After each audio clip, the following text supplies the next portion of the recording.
Just wanted to show you a part that's not going to go on this build, but this is the Rovan light and chassis with the carbon fiber kit. Just to show you a comparison in weight, and we're going to do it in pounds, ounces.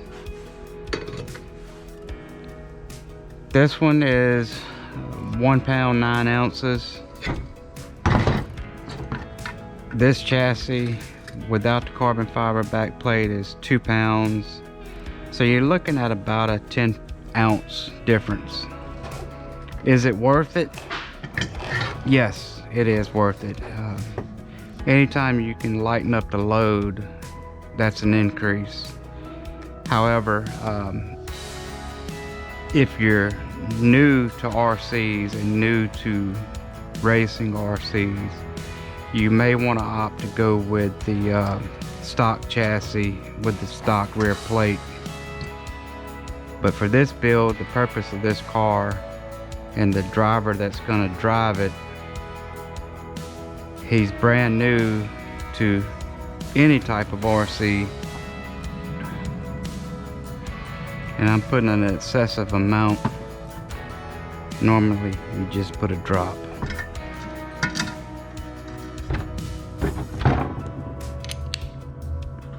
And you do want to put a decent amount of torque on it,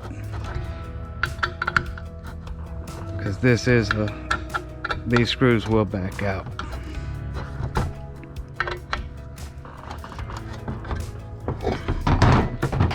It's a shame you have to take it all apart just to put it back together, but even the bashers will tell you, you get a new platform to take it apart, put it back together, add Loctite where they don't have Loctite, and so forth.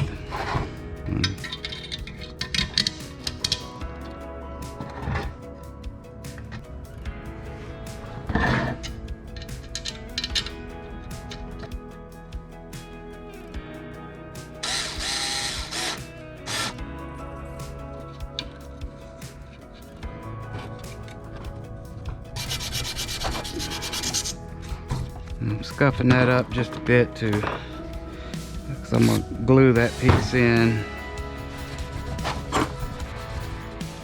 When I say that piece, that'd be this piece for your steering post.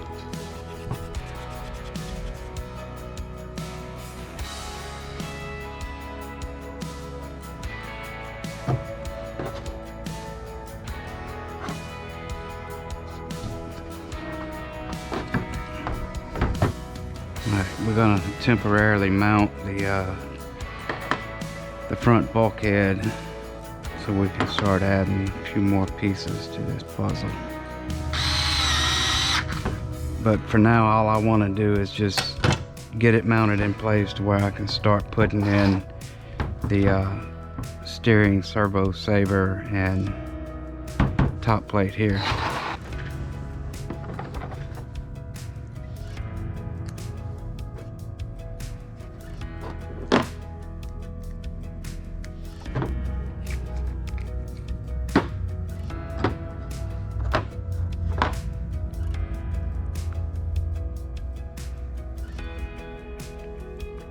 I'll put a little torque on it, but not too much.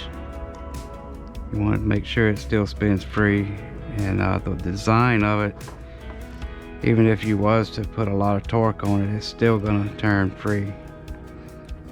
But you risk the chance of snapping these screw heads off in it.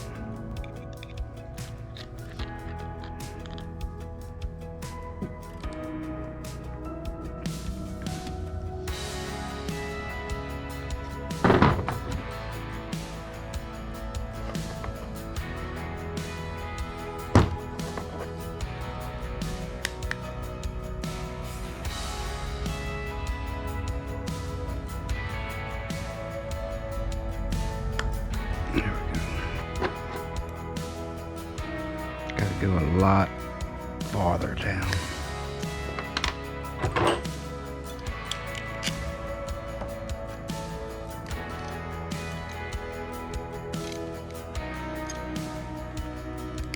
There we go.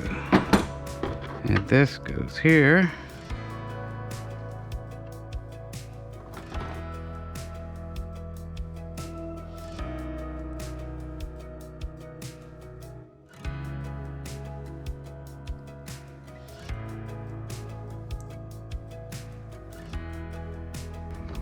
You will have to use the pins that come with the roller. Alright, and there's the Total Racing HD. The optional part that you can use with it is the aluminum brackets from DDM. I'm going to use the stock ones. In theory, the stock ones are aluminum, will not wear out because of the ball bearings that's in this. Why this over the stock? The stock, these will snap, and also the spring that holds this is pretty weak.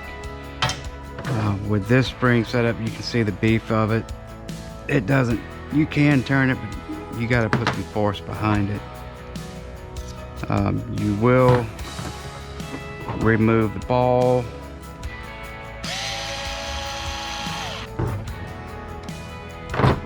This is something I don't put Loctite on, but also I don't want to over tighten it. This is something that I normally check during the race weekend.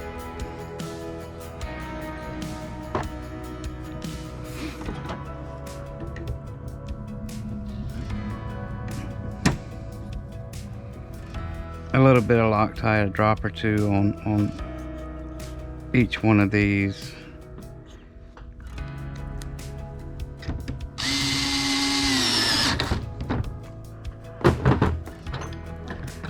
I will give it just a little bit of a hand torque.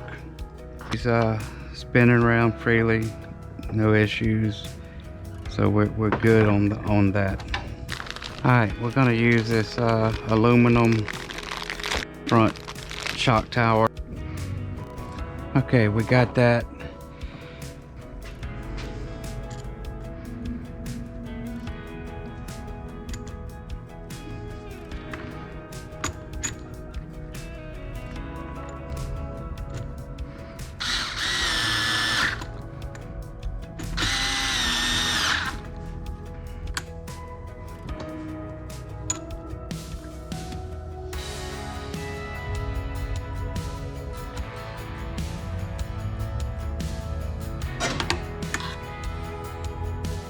This is where a good ball end is going to come in handy.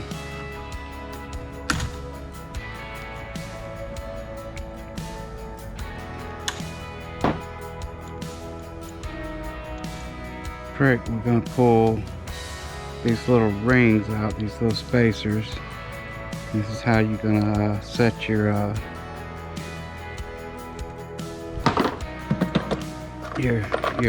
camber. What'll happen is this will go in all the way in, and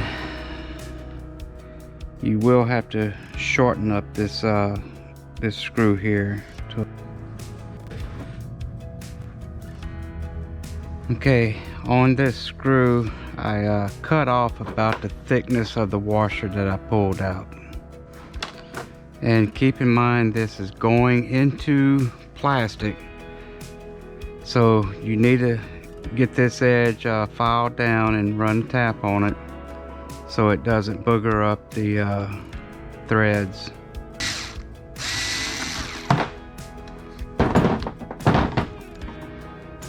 And the washer that we pulled out, we're going to move to the other side. And depending on the track you're at, they do make some shims that are thinner, so you can fine tune it.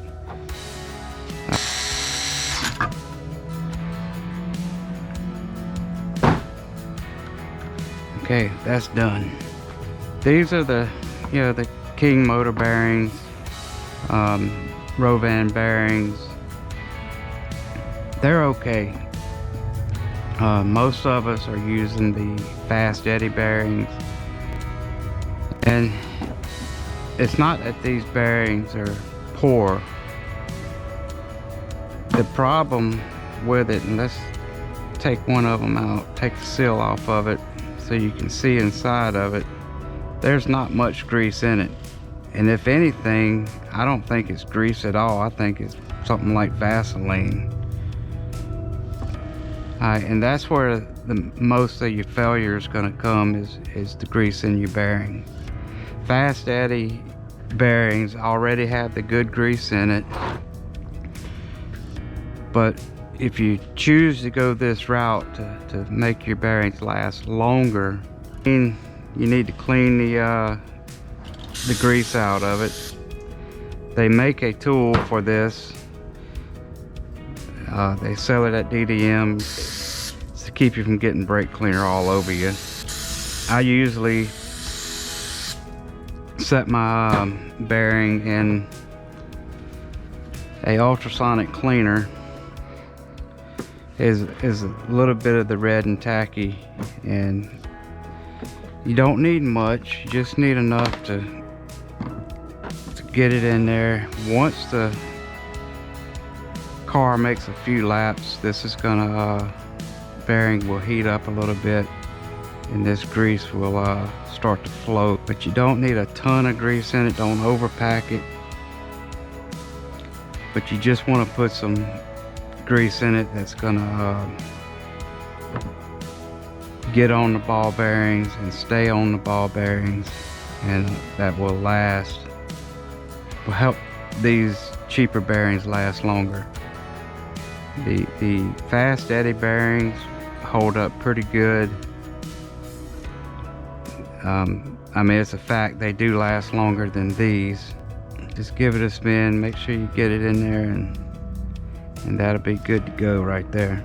Don't have to overdo it.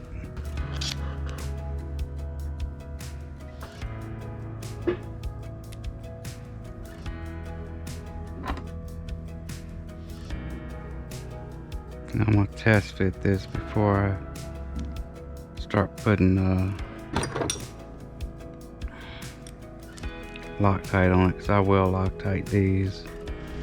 But I want to see, I've never used these from Rovan.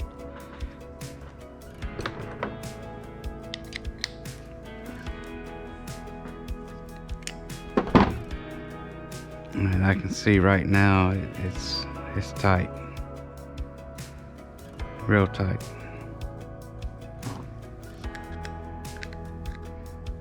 And I haven't put any torque on it at all. So we got to make a modification to this. Like I said, Dark Soul is the best ones to get off of DDM.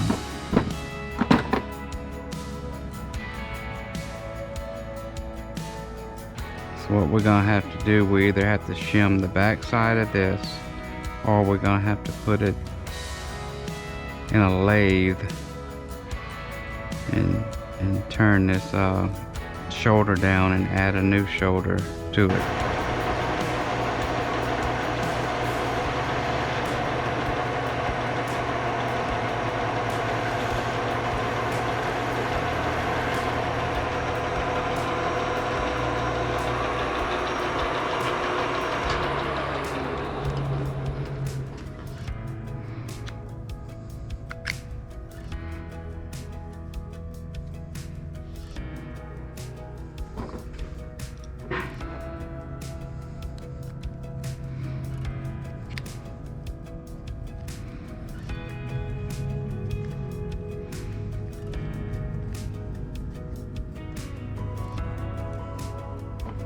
That's filling about right there.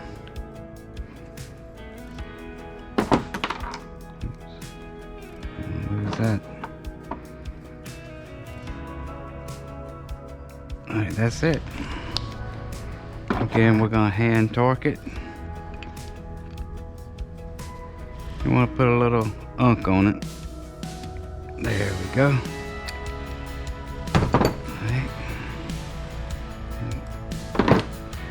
And she spins.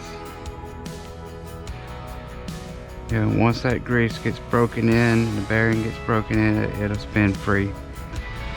But it's a sad reality. But that's performance game. Like I said, the Dark Soul, I'll put them up right now on the screen, and you don't have to do nothing. I mean, put them in, they out the box, ready to go. Don't have to have no lathe, you know. But they cost money. These cost a little less. They don't give them away either, so there we go. For this next part, you're gonna need a 6mm washer. Make sure I can't do it with a smaller one. No, we're going with 6mm. You're gonna put that, and then you're gonna put this on top, and then you can go ahead and get that screw in. And the purpose of the washer is for when you do crash, that this ball joint won't pop off. Okay, but you also need to check and make sure your washer's not hitting on anything that's going to cause a steering bind. Now we're going to take this steering arm off, because we're going to opt to go with some larger bolts. Okay, we just pulled this screw out, and we're going to replace the stock screw out of the Tony screw kit, or wherever you want to get them from. You're going to need some 4mm by at least 45. These are 50. These are a little long, but I have a Dremel to take care of that. I'm using a 9/64 drill bit, and we're going to run this through.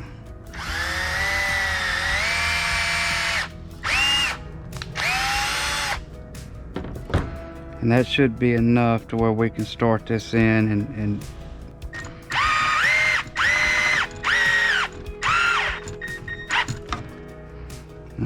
we're going to put a backup nut on it.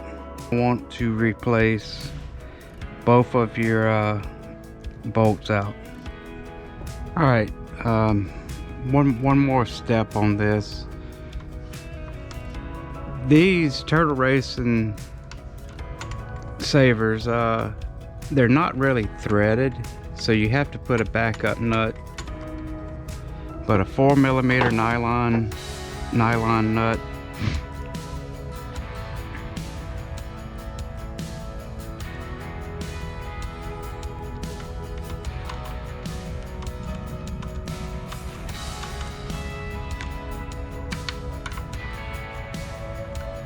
not a lot of room to get any wrench in here, and it's gonna hit on your servo saver, but just turn it anyway.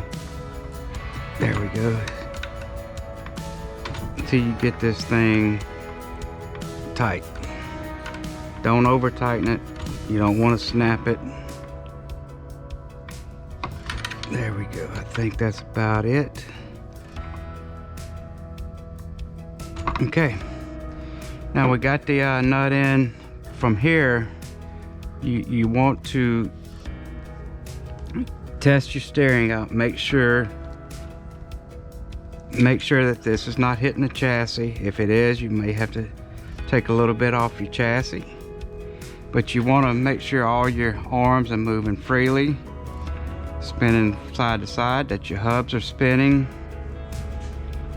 And I opted to take the 6mm washer off of the top and wanted to try something different. This is a number 8 Tinnerman stainless steel aircraft fasteners. All it is a washer that looks something like this. I also use the number 10 aircraft washer. Really nice washers. This is the first time I've tried using the aircraft washers on this. Seems to work pretty good. I'm gonna give it a go. But normally I'm just making sure I have a large enough washer to keep it from popping out. But the suspension, the A-arms move freely, steering side to side moves freely, and that's going to complete the front for now. And now we're going to move to the rear of the chassis. We're going to start with the transmission build.